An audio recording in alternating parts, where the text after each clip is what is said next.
Welcome back to the Work Mija podcast, a place for mujeres motivated to cultivate the life they deserve. I am your host, Xochitl Carmona, founder of Work Mija, an apparel and accessories brand for Latinas who unapologetically celebrate their culture through empowering and relatable messages. Thank you for joining me and enjoy these inspiring conversations. Hello and welcome. Today I'm joined by Anne Dunning, the co-founder, along with Christina Kelmon of Vamigas skincare brand. Vamigas is a Latina-owned, vegan, cruelty-free wellness brand at Target created from Latin American botanicals from Chile, Peru, Mexico, and more. Their mission is to create a space for Latinas in clean beauty and wellness and educate everyone about the cultural context and power of Latin American botanicals. I'm so excited to have Anne on the podcast today and learn more about the journey to creating Vamigas. So welcome, Anne. Thank you so much. Muchísimas gracias. Yes, I am so excited. I actually, as soon as I saw that Vamigas was available at Target, I was like, oh my gosh, is it available at my Target here in Chicago? And the items were, so I have some Vamigas products myself. So, excellent. Yes. I love to hear that. Yes. I ran. So, here on the podcast, before we get to getting to know Anne and Vamigas a little bit more, we like to get a little astrological with it. So, Anne was kind enough to share what we call our top three: your sun, your moon, and your rising, just to get to know her for the core a little bit and see where these placements kind of pop up along the journey too. I think that's always fun for my chismosas out there. So for those of us, most of us know our sun sign. That's our birthday. Anne is a fiery Aries sun. So our Aries are known to be the first to start, the first to finish, where whatever they set out to do. That active, energetic sign can be direct, straightforward. Our dramáticas, happy Aries season, by the way. And then moon sign. So our moon sign rules our body and our emotions. So actually this is the sister sign, the opposite of an Aries, which is the Libra moon. They are a very friendly, warm balance, rarely as direct. And then the rising sign, which is your motivation for life. And they say as you kind of get older, you maybe lean more into your rising sign a little bit. So also Taurus rising, little earthy element here. Plantita mami, those plant-based products coming in here. And for our Taurus, while they have that strong personality, they're not known to be maybe as aggressive as a typical Aries. This is maybe a more softer, more laid back kind of appearance. That stability, the control. So it's kind of funny where it's like maybe the sun and the rising is conflicting, or maybe is it balance? And maybe that Libra moon kind of brings in all that balance together. Wow. That's wild. You literally just described me 100%.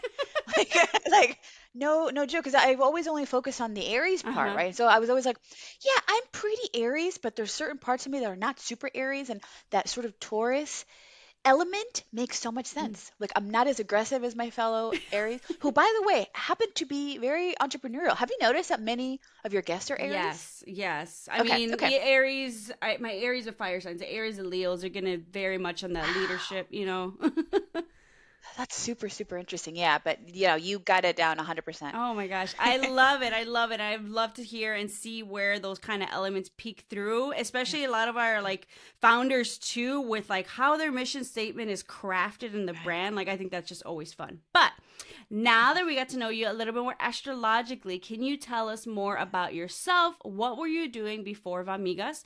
And how did you meet your co-founder, Christina? And how did this idea for the brand come together? Sure. So a little bit of background before I sort of started my career. I'm originally from Chile. I was born in Chile, in Viña del Mar. I came here to America when I was 9 years old in elementary school to the San Fernando Valley, in Los Angeles, the A18. And it takes a few years to sort of get accustomed and learn the language. So, it's always a rough first few years, a rough start when you're a kid in a new school, in a new country, right, in a new world, and learning the language. So, my parents ended up as becoming postal workers. I went to UCLA and USC. and ultimately ended up in Silicon Valley. Mm. So somehow in LA, so I got a degree in from USC in public relations and strategic public relations, and I ended up getting mixed up in the startup space in Los Angeles, which back then was very, very small. This was back in like mid to the mid 2000s, right? And they used to call it Silicon Beach, right? Which is so funny to me. It's like Silicon Beach. And now, but now it's getting really big and it's Mm. a really nice big space. But back then it was very, very small. So I started out working at some startups. I ended up sort of doing my own practice, doing public relations for for startups. And the way that that happened is after working for many agencies in Los Angeles, where we worked with brands like Warner Brothers and even Unilever and Dr. Pepper doing their digital Mm. marketing, right? I sort of started becoming more drawn to the public relations space, right, versus the digital media space, which is funny because people usually do it the opposite, Mm. right? They start in traditional PR, they go into digital media. So through that, I really kind of created a nice niche in online public relations, Mm. right? So back then I was working with blogs, and back then mom blogs were the first sort of influencer culture that Mhm. was getting up and going. So that was really interesting to see. There were a lot of Latina mom bloggers too that were up and coming, and so I really got that sort of like I got into the startup space through that experience, Mm. and I ended up in Silicon Valley. I moved to San Francisco because I went through a program called Startup Chile, Mm. which in Chile is a program created by the government it's still like a thing right now. People can still apply to it, where you can get $40,000 to create any to basically create a startup, to build a startup, but you have to move to Chile. So I was like, oh my God, this is like the best thing that's ever happened to me. I could move to Chile for 6 months, build a tech startup, and and then come back here to the States and really get it going. So, my sort of hope was to create an influencer tool. This is back in 2011. Mm. So it was an influencer management tool. Back when the influencer culture was just getting Mhm. started. Unfortunately, I failed miserably. I didn't know what the heck I was doing. The program Startup Chile is incredible and it's amazing. But things didn't really go as planned. And so I ended up coming back here to the States with a lot of the startup connections that I had created in Chile, and I moved to San Francisco, where I started working with a fellow Startup Chile founder. We created together a PR agency, and that became one of the fastest growing PR agencies for startups in San Francisco and Silicon Valley. We sort of created this system where we were able to help startups scale through media alone and through story ideas. So it Mm. was very, very different than sort of traditional PR.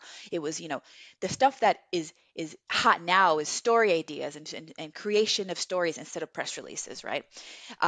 Which back then it was all about press releases, Mhm. right? And so through that, I was able to, get my, I think my career really, really took off in San Francisco in the startup space. And after a few years, I became involved with a company called Pipeline Angels. Which I'm connected with them to this day, led by another amazing Latina, Natalia Bertinoguera. It's a network of women and femme angel investors, and we get together. It's sort of a boot camp where you learn angel Okay. investing, and you get together and you invest in Black women and Latina-led and owned startups, and we invest in them together. And we have, pitch sessions where, startups pitch to us, and we end up writing, a group check, right? And so through that, I met Mm. Christina Kelmon. We like to tell people we were the two of the very, very few Latinas in Silicon Valley and two of the very few Latinas at the time investing. This is back in 2017, 2018.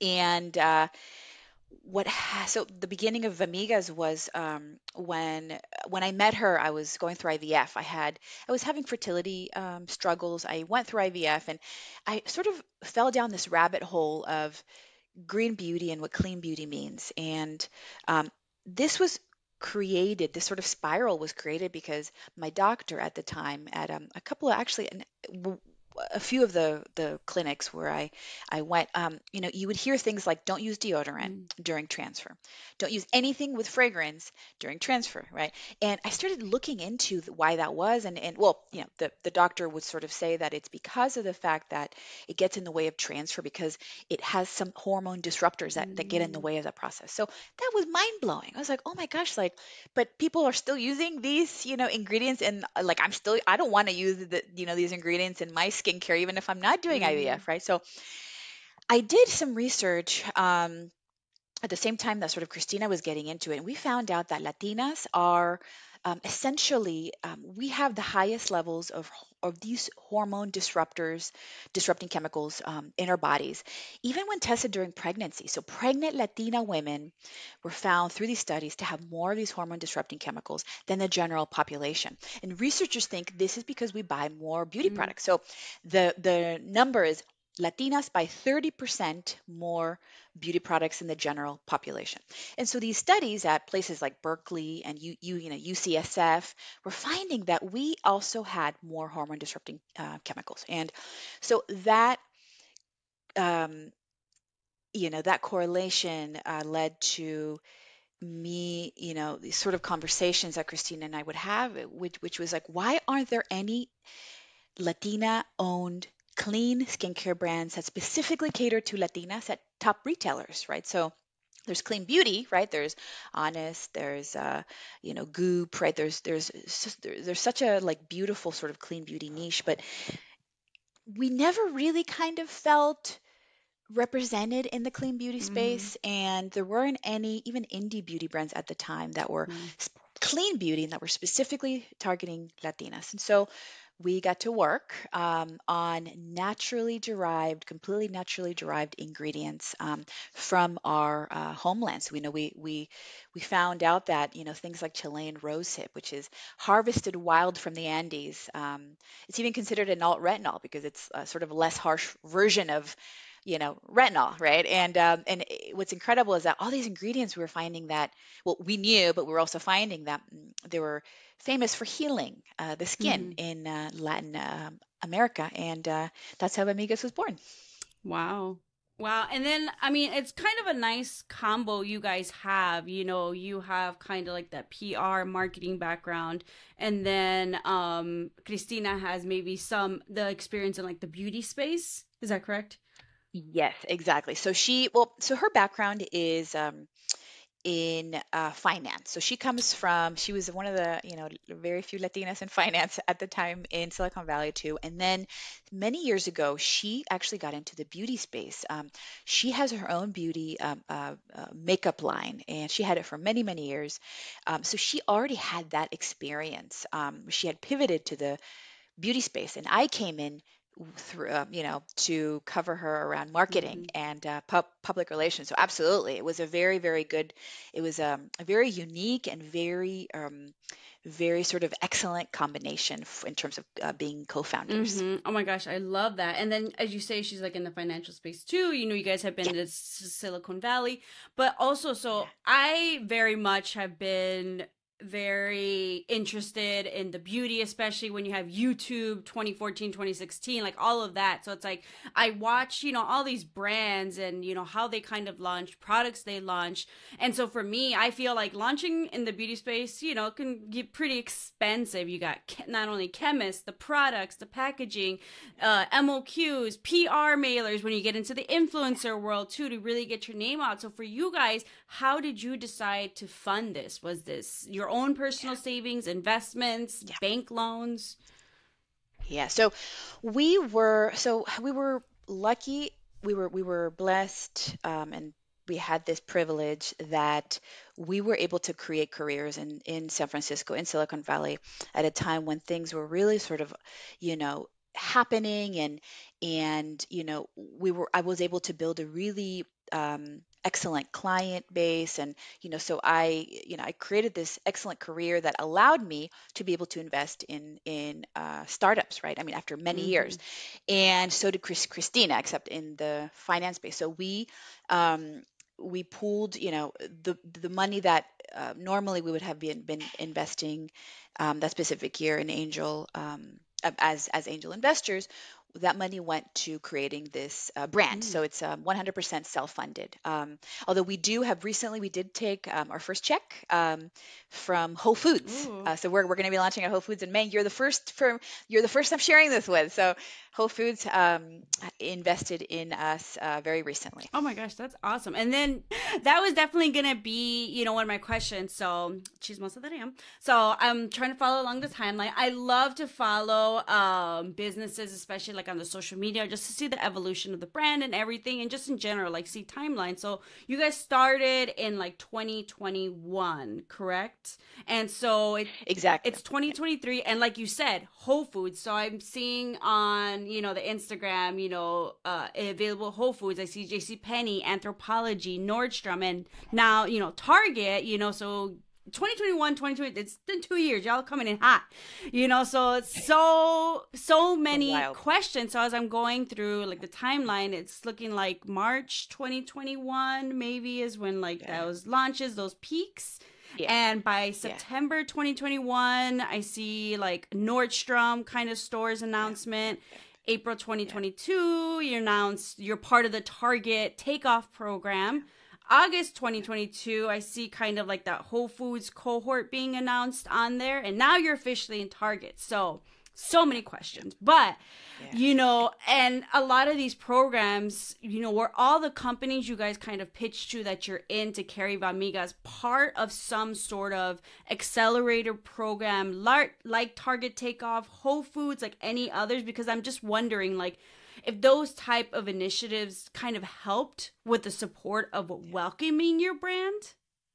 Yeah. Yes. So these programs, and the way that they help is they teach you the ins and outs. So for example, you were talking about the Target Takeoff Beauty. We were part of the Target Takeoff Beauty cohort last year, and also Whole Foods Sleep program. And essentially, what these programs do is um, it's almost like a classroom experience where you get to learn the ins and outs of the entire retail operation. And for example, you have a session on what you need to be doing before launching at Target. Mm-hmm. What is the onboarding process like? What you need in order to launch, right, in terms of volume. So it's some of these programs are very intense, but they have been the most useful, I think, programs that we have ever participated in. It's probably been the bestest decisions of our business for us to have said, yes, let's apply to this, and then yes, let's do it, because they really kind of hold your hand in terms of how to be prepared, how to be ready for launching at these stores in the right way, not just sort of like launching and throwing stuff on against the wall and seeing what works, but being really, really strategically prepared and having all of the pegs ready, right? Right, like having all of the preliminary work ready for you to be able to launch successfully. Mm-hmm. So for you, like if maybe there wasn't these type of programs, or maybe the other stores Yeah, you've kind of gotten into, like what hurdles yeah, do you feel like you would have, or have you encountered yeah. as a clean beauty brand addressing like Latinas and women of color? Yeah, so it would have definitely taken us much longer um, to launch at these major retailers. I think, Christina's makeup brand. So Christina she knows so much about the beauty industry, but her previous brand had not launched at, places like Target and JC Penney. So it was a learning experience for her too. And so we were really just sort of like learning on our own, like how do you pitch to buyers? What do you say in your pitch email? How much do you follow up? Mm-hmm. Really like what you need financially, what you need to have ready. Like what the volume is supposed to look like, uh, for, like what you're supposed to say for buyers to think that you are ready to launch with them. And so I think it would have been a very, very, much more challenging learning curve, right? And it may have probably taken us a few more years had we not had these excellent programs to go through that answer to all these questions right away, right? And anyone who's listening who is sort of on the fence about doing any of these accelerators, I 100% recommend using that as your way in, Mm-hmm. as your sort of foot in the door. And also, you get to meet these wonderful folks, these executives that want to help. They want to see these great indie companies. Um, in many cases, Latina owned, Black women owned, more, they're trying to get more of us through the door. And so I think that's also a great way to meet some of these Mm-hmm. champions and allies at these particular retailers. Mm-hmm. And then do you feel like you ever got any like pushback or anything because of like your mission or what you're trying to do, or being like, oh, Latinas are gonna spend money on that, or anything like that? So, yeah, not from retailers. So I would say at the beginning, sometimes we would be talking, interestingly enough, it was always sort of like maybe a vendor who we were interviewing to potentially work together. It was sort of like not the the vibe that we would get is, well, what are you doing as a brand to increase your brand awareness? And it's like we had like $3 million worth of PR coverage. Like, what have you not Googled? Like, so it was, I guess, like Google me, like I feel like in many instances it was sort of um, like not believing that we were big enough or ready enough to launch at certain places. And again, these weren't buyers at all, and these weren't coming from retailers. They were coming from vendors who are supposed to help you get into these big stores, right? And it was just kind of mind blowing that they just sort of um, what's the word? I'm trying to think of a word like not believing in a company. It's just sort of like, just maybe because we're two Latinas, two Latina moms, Mm-hmm. and sort of like the stereotype is like, well, how much do you know about the space, and you need to do this and that. Well, we already are doing this and that, so so we did encounter that. Yeah. And I'm forgetting the word. I'm totally forgetting the word. Not minimize. Um, well, I'm sure it'll come to me soon. Yeah, no, that's amazing. And then, you're in stores like Nordstrom, Target, can be in Whole Foods. I mean, and especially in the beauty space, that can be maybe a very crowded space. I don't know, but like skincare, I feel like, especially with maybe like everything that's kind of happened with like COVID, I feel like makeup maybe has been struggling a little bit more, but I feel like maybe people are more looking towards skincare. But with so many different brands in these stores, which is great, you're in the stores, but now you're competing with all these different brands. How are you guys like seeing that you're standing out, or like how are you different? Yeah. So we're seeing a lot more, the sort of level of awareness that we're seeing on social media. Like, I would say Latinas are all over our aisle. And we're Mm-hmm. seeing that, every day we get so many pings, of Latinas who are at the store, who are at Target, sharing it in their stories or in their reels or on TikTok. Like, they're in the store and they're specifically in there to grab a Latina-owned and Latina-owned clean beauty brand, right? So I think that's been huge, that we are really resonating with Latinas, Mm-hmm. and Latinos too in many cases. So it's really sort of like, and one of the things that I like to say is that brand nowadays is built on social, right? Mm-hmm. TV advertising for brands, press releases, that's all sort of, well, let me back up. TV advertising for brands is kind of a thing of the past, and Mm-hmm. now a brand is really built on social. So I think because of the fact that we built this community, not only on Instagram, but I think on TikTok, on TikTok we have 40,000, over 40,000 Latinas. And I'm telling you, it's like 99% Latinas, and all we do is talk about Latina wellness and natural beauty topics. And I think that community has been just sort of groundbreaking in getting us to, helping us stand out on social, right? And giving us that sort of like ability to say we are truly targeting Mm-hmm. Latinas, which, the thing that we set out to do, which is we're targeting we wanted to target Latinas with clean beauty, Mm-hmm. right? With naturally derived beauty that was healthier beauty. And I think we're kind of we're seeing that on social, and so that's been able to really help us stand out in the aisle, just being Latinx focused. That's true, because I'm trying to think like how I found you guys. It was definitely somewhere on social. I don't know if it was like a press Yep. release, something shared on social. Yeah. Then I followed, Yeah. and then as soon as I saw I was at Target, I ran. I ran. I love that. I love I was that. like, Latina, I'd love to clean. hear I'm that. here for it. I ran. I got the spray, and now I'm following. And I was like, dang, I need that oil because I'm about to run out of mine. Oh my gosh, I'd love to hear that. I love it. I know. I Thank love it you. so much. And I don't know. I just think in general for Latinas, whenever I saw a makeup brand, I was like, okay, I'm on it. I have to try it. I have to support it. But just to have that Same here. access, I think just makes Yeah. it so much easier in stores because especially for skincare too, that can be kind of hard to try to maybe sell Totally. online when you can't see. I don't know. There's just something about it. And not even that I can try it out in person, but just Yeah. there's a Yeah. difference.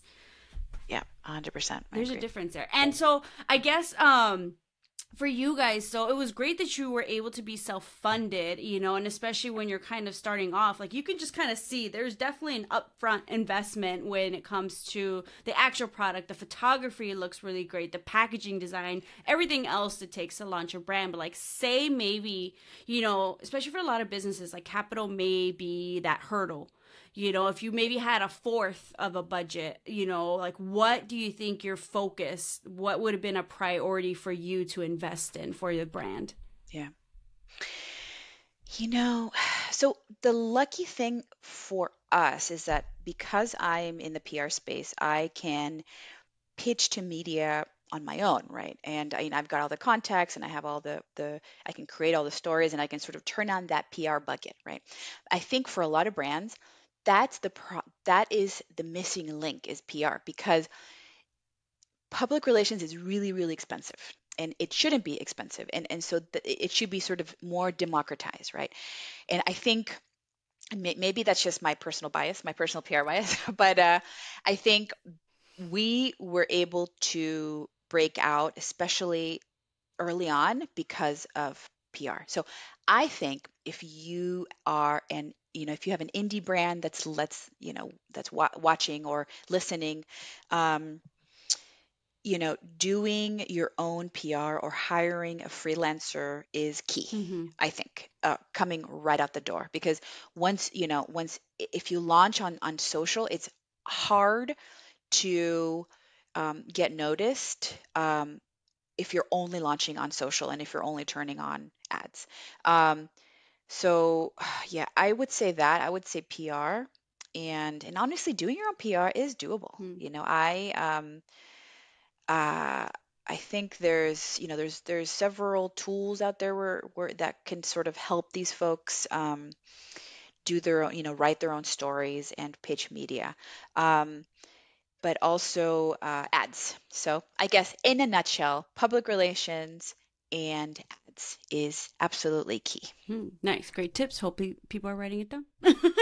Yeah, yeah, and also, and there's certain like hacks that I didn't know about because I didn't come from the beauty space that Christina sort of knew all about. You know, you can, and we really didn't spend that much money, like that much of our own money. It was sort of like knowing how to take, like she sort of just knew how to take short, like I don't want to say shortcuts, but like for example, product photography, there's ways to get photo product photography that's not expensive. You don't have to hire a big fancy photographer to have like a huge shoot. You can find a startup that does that for at a fraction of the price. You can work with micro influencers, Mm, right? Who don't charge you like $500,000, right, for a post, yeah. right? Right. Yeah, there's just I guess maybe a third tip. So my number one tip would be absolutely PR, hands down. Number two, ads, and number three, that would be um, finding out ways to cut costs on everything that you do. And that's what we have found. That's what we've been able to find. Thanks to Christina. Thanks to the Steve Jobs that I have as a co-founder, the Steve Jobs of beauty. The Latina Steve Jobs of Ah, I love beauty. it. Esteban Jobs. Esteban, exactly. I love it. Oh my gosh. And then so for you, I mean, this has just been, I feel like it's just amazing to see this brand grow in such short amount of time. But what has been maybe like the hardest part for you or the hardest thing for you along this journey? No, so I think, let's see, I would say so two things. So one, we grew really fast and we weren't expecting it. We were, this is beautiful, wonderful passion project that happened during the pandemic, that was created during the pandemic. I had just had my baby, and I had sort of quit PR, and I was like, okay, let's do this. Christina had been trying to have me pivot from PR to beauty for a long time, and finally I was like, fine, fine, let's just do it. And then I sort of fell in love with the whole idea. So I think the fast growth, Mm, and not expecting that fast growth, and working with that fast growth, like managing that fast growth, uh, with a having while having I have a yeah. toddler, while having a baby at home. Christina has a preschooler, dealing with that. We don't have we didn't have daycare, we don't have help. And so that's number one. And then two, I think, being strategic in that growth. So sometimes I feel like the the crazy amount of growth takes you one way. It wants to take you one way, and then you have to figure out, whoa, whoa, is that really what we want to do, Mm-hmm. right? So like being more strategic, I think, is something we've learned too. Mm-hmm. So being very strategic about where we launch, where we want to launch, what are we going to say no to, what are we saying no to, what do we say yes to? Because so in early on in my career, and that was a hard thing for me to do, because to be more strategic, because I feel like the reason why I got so far in PR in San Francisco and with the whole startup thing is because I said yes to everything. Mm, So like the one tip that I would give to any 20-year-old is say yes to yeah. everything, and accept every client, and say yes to whatever people ask, right? Because then in your 30s you can be like, nope, nope, nope, nope, nope. And so I think learning to be more strategic and not saying yes to everything, that was another sort of challenge that I had. So yeah, I mean, I guess that would be it. So really, and it all boils down to managing growth and being strategic around growth. Mm-hmm. And also, I feel like, and maybe that's just like a whole nother conversation. I feel like, especially for like women founders, women owners, when you have kids, you're deciding to have kids, like how that kind of affects your business, maybe too, or like maybe that plays into like maybe needing to be more strategic with your time Yeah, also. yeah. 100%. Yes. Like I think so. I heard someone before I became a mom, I heard someone say, it was just some media, some interview somewhere. If you want to give something, if you want to have something finished, give it to a mom, because once you have a kid, pre-toddler, right? I was like, I would go into my co-working spot and have my cafecito and get all my work done by 1 p.m., 2 p.m., right? And now it's completely up, your world is turned completely upside down, and you have to be really strategic. I love that you use that word, because you do have to be very strategic and efficient and effective in how you spend your time, what buckets you're focusing on. Some days I can only get one thing done, and I look at my bullet journal. I'm like, oh my God, I have 14 things that I have to do. What do I need to get done right now? And sometimes it's just one thing, Mm-hmm. and because the rest is like my toddler is climbing on the ceiling, like my, and or like like I have to, cook a healthy lunch for her or whatever, right? So it's a very, you're right. You have to be very strategic and very Mm-hmm. efficient in your time, and it really forces you to be more organized. Mm-hmm. Something to consider. But Yeah. next question: what has been your favorite thing about this journey of creating Vamigas? Oh my goodness. The community, I think. I'm totally in love with our community, and it's so much fun. Like, so on TikTok, like, I feel like we just have like, on TikTok and on Instagram, we have like 60,000 amigas. We have 60,000 friends, and we have our brand ambassadors, and they're called our Wolf Pack, Mm-hmm. and just folks that we can connect with and that give us feedback, and we really sort of truly feel connected with. And I love having that, and like logging on in the morning and I'm getting questions and I'm getting like high fives, like when we launched at Target, we got like 40,000 high Oh, fives, right? Like 40,000 likes, and like, people were going into the store and checking us out and creating content. And that was all like, that was all just sort of created with a community. It wasn't even a strategic thing, and I've absolutely loved creating the community. And I think this community is leading us to go certain ways, because like we want to give our community of amigas what they want to see, what they feel, what helps them with self-care, what helps them feel, like we're sort of trying to hear right now from them, like what is wellness mean to mhm, them, and what are their forms of self-care, and how can we give them more of that, right? And so that sort of community that makes me so happy, and Christina so happy, is also helping us move the business along, mhm, create new mhm. products and new programs and whatever. So I think community, in a nutshell, community. Mm. I was about to say, like, yeah, like, does that for the products, like, what's next? Whereas also, Yeah. how did you decide what was first? Yes. So what was first? I think we wanted to create with the most minimalist um, routine, clean beauty routine that we could. And the reason for that is because, so I was super minimalist in my own routine. Christina will tell you that she was glam. She was very glam, before she became a mom and before she sort of switched to clean beauty. And I was very minimalist. I only used rose hip and like soap, right? And it was like, and then, shampoo and conditioner, of course. But I never really sort of picked up, these additional sort of layers of beauty products. And so we wanted to do that for folks who were also, not only avoiding certain ingredients and who wanted clean beauty and who wanted just a minimalist routine. So I think, um, we wanted to get away from the like, here's 14 Mm-hmm. products that you have to put on your face every morning, So I would say in one word, minimalism. Mm. I love that. Yeah, and I feel like especially as you get older, because I'm also a former, probably still am, and deep down inside glam girl. But I Yeah. definitely, I think with time, I was like, we need that quick routine. And then honestly, Yeah, if your exactly. base, it's your skincare's right, you can kind of, Yeah.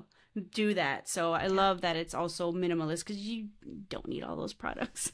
Although it's Yeah. cute, Yeah. but No, exactly. I Exactly. love it. Okay, so your brand has done so much in so little time. There's still so much more to come, I bet. But if you had to say, what goals do you have for Vamigas? If you can share. My gosh. Yeah. I would say, so we have something, my gosh. I want to become the goop for Latinas. Oh, I want to become the goop for oh. Latinas, and that's not saying anything bad about goop. I just sort of, they have built such a great brand, and they have such loyal sort of customers. But I never saw myself there. Like in the brand. Both Christina and I have always talked about this. That where's the goop for Latinas? And Mm-hmm. I think that's my goal. I think that's Christina's goal too. Is sort of like, where's the wellness for where are the like, yeah, where's the wellness space? Let's bring the wellness space to us. And one of those reasons is because one of the reasons why that's so important is because the ingredients that wellness and these clean beauty corporations are using as pillars of wellness are all from Latin America, Mm-hmm. right? Like chia, tuna, prickly pear, rose hip. That's half of that is like Chilean rose hip. Maki, right? All these sort of wonder ingredients, even in the food space. Like when wellness brands talk about food, it's all like quinoa, Mm-hmm. right? And chia, and um, I just think that in many of these instances, like Latin American ingredients and botanicals have been the building blocks of Mm-hmm. wellness, but somehow along the way, we were sort of taken out, and not on purpose, but sort of like somehow we were taken out of our own, um, like like Latin America was taken out of the Latin American clean beauty space, Mhm. right? And so we want to bring those back. We want to bring back that sort of honor, and we want to be proud to say these ingredients are from our countries, are from Mexico, Peru, Venezuela, El Salvador, Argentina, right? So these are ingredients that came from us and our ancestors and the indigenous people in our lands. And we think bringing back wellness to us means also, uh, bringing these botanicals and ingredients back to us, and contextualizing them and letting everyone know that, hey, these are Latin American, these are Latin America's most magical ingredients. Mhm. Oh, I love that. No, it's true because like you don't think about it until you think about it until you're like, wait a minute. Yeah, yeah.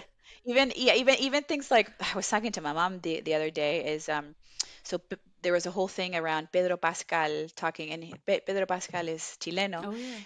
and he did a sort of a food uh, segment on Vice or one of those food, like one of those outlets, and he talked about how he was talking about avocado toast Mm. and how it's huge in Chile and Mexico, right? Mhm. So it's like our abuelas have been making, our bisabuelas were making avocado toast forever, but all of a sudden, avocado toast, some dude in Australia in the 90s was like, I invented avocado toast. And no, no, it actually was brought to Mexico. Like, it was like a huge in Mexico, aguacate, and guacamole, and then in Chile we had the miners who sort of had, it was a creation of the 1800s to have this avocado toast, and we would have it every afternoon.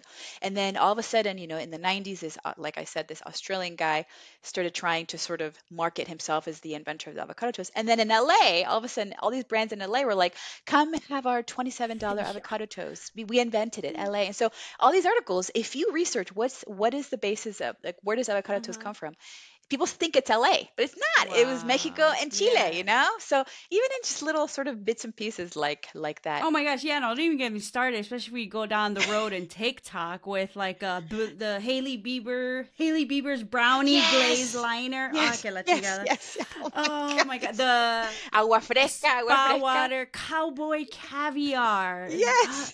I was Yes. like, excuse me. There's just so like, yeah, no. Yes. Oh my gosh, no, we need to, Yeah. no. Yeah. That's why Yeah. we need more Latinos in the media too, because it's like, Yeah, no exactly. girl. Exactly. 100%. Oh 100%. my gosh, I love that. I love that. Excited to see what else you all do. But before we Thank you. end, I had a few lightning round questions. So Yeah. you can answer the first thing that comes to mind. Feel free to expand. So the first question for you is, what is your favorite me time activity? Oh my gosh. Writing. Mm. I w- yeah, I would say writing, and we're actually working on a book right now, Ooh. for Latinas, and it's going to be all about wellness and natural, sort of natural living. And so I have been having to do a lot of writing lately, and I'm totally loving it. I was really, I've always been really into writing, even when I was in Chile, and so I used to love writing when I was little, and so I would say writing. Oh, nice. I like that. Okay, next question. What is the best piece of advice you have ever received? Wow, that's a good one. Oh my goodness. Can I say a bad word or Yeah. no? Probably not, right? Oh, fuck fear. Fuck fear. Forget about being afraid and just do it. Yep. Yeah, Oh. just do it. I- And I see that happening, and like, I hear that a lot from folks, even in our community, who say, I see like little comments where like, I can't do that because it's like, I don't think I know how to do that. Even when it comes to like planting, right? It's like, yes, you can do it. Don't be afraid to fail. Just don't be afraid to fail. Fuck fear. Love it. Hashtag fuck fear. Awesome. Christina's gonna kill me for I cursing. mean, that's allowed, very much allowed here. I gotta stop myself. Okay. Next question. What is a piece of advice you would give anyone wanting to pursue a business like yours? Oh, I know this one by heart. So find yourself a Christina. So find yourself someone who complements your skill set. Mm, So she's an incredible product developer, and product marketer. mm, Okay. And she knows the ins and outs of the beauty space. And so find someone who, when you go into business, don't I think we fall into the trap of like, I want to start a business with my bestie. Just make sure that the person that's your co-founder has skills that you don't, and that can jump in when you can't. So that's absolutely huge. That's number one. Find yourself a Christina. Yes, I love it. Okay, next question. What is the best resource besides Christina that has helped you along your journey? This can be a book, a podcast, an app. Oh, that's a good one. The startup space. Ooh. So I think overall, look in the startup space for how to grow a business, for how to grow an indie brand. So I feel like we've sort of grown Vamigas so fast because we're both, well, we both come from the tech slash startup space. And I think startups know how to scale quickly, and they already have the template. There's already templates out there for how to grow a company very, very fast and very, very lean. So I would say lean startups, and just like get yourself immersed in startup marketing.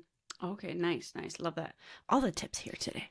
Okay, last question. Where can listeners connect with you online? Drop all the handles, websites, everything.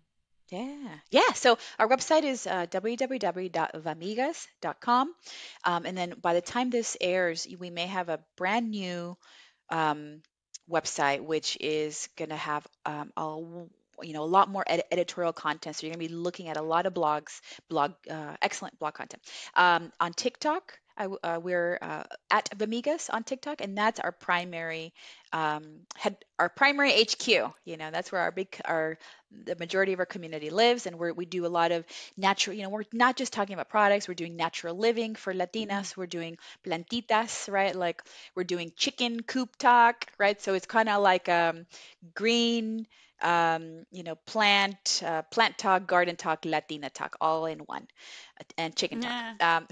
And 3, our Instagram, where we mostly focus on products, and that's at Vamigas Botanicals. Awesome. And I will link that all down below in the show notes so you guys can follow. Make sure to follow, make sure to support, and check out everywhere you can pick up your Vamigas products, because I'm going to need to get some more myself too. But super excited. Thank you so much, Anne, for joining us on the Work Mija podcast. And for everyone listening, make sure to follow Vamigas. Make sure to follow Work Mija to keep up with some more inspiring, amazing mujeres, more episodes. Thank you all so much, and talk to you next time. Bye. Thank you. Visit workmija.com, that's WERKMija.com, to pick up your new favorite Chingona Fuel cafecito mug or our Bet on Yourself Mija and No Pares Mija apparel for yourself and your comadres chingonas. Don't forget to follow Work Mija on Instagram, TikTok, and Facebook for fun Latinx-inspired content. Make sure to tune in to the Work Mija podcast and listen to more inspiring mujeres.